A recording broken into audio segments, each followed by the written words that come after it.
An update on a story out of Washington. You may remember this from over the weekend. Well, police say a man obsessed with a podcaster killed her and her husband at their home in Redmond, Washington, and that the suspect is a long-haul semi-truck driver from Texas. He met the woman on a podcast chat app called Clubhouse. After their conversations took a turn, court documents say the woman got investigators involved. Court papers say she never gave the suspect her address or her phone number, but he was still able to track her down. Today, last week, officers were called out to her home where they found the woman's husband, who was shot in the chest at the front of the house. The woman, the wife in this, was found dead in a bedroom along with the suspect who had turned the gun on himself. We've learned that the wife had filed for a protection order earlier this month against that suspect. In it, she says the suspect was calling her and leaving messages more than 10 times a week. The police chief says a hearing for a restraining order was just days away, but serving an order on the man was hard because he was a truck driver who traveled constantly. Well, we do have this update for you from Texas. That's where that suspect, the suspected stalker, was from. Fox 26's Natalie Hee spoke with his ex-wife, the ex-wife of the suspect, who said she never thought he'd be capable of something like this.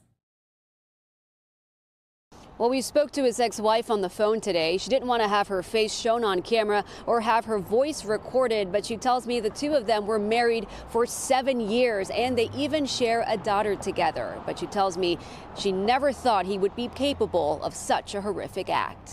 Court records show Neda Mashabi filed for divorce from 38-year-old Ramin Koda Karam Rezai in 2018. Over the phone, Neda, who works for Harris County, say her and Ramin are originally from Iran and have a 7-year-old daughter together. But the two have no other family in the U.S. Neda said that lack of support led Ramin to begin confiding in her in his romantic relationships after their divorce.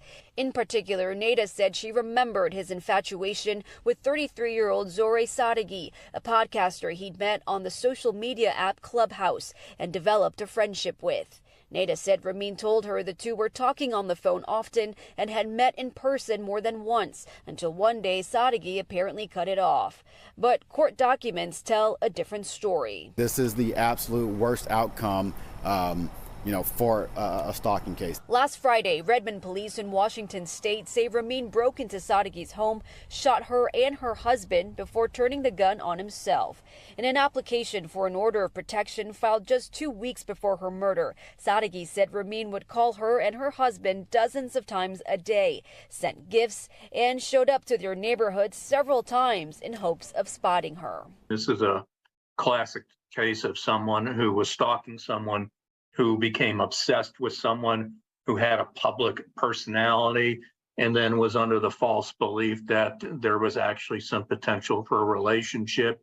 And when that wasn't happening, he took the next step. You got to be careful who you engage with to begin with. So I would certainly encourage people not to immediately engage with somebody until you find out who exactly that person is.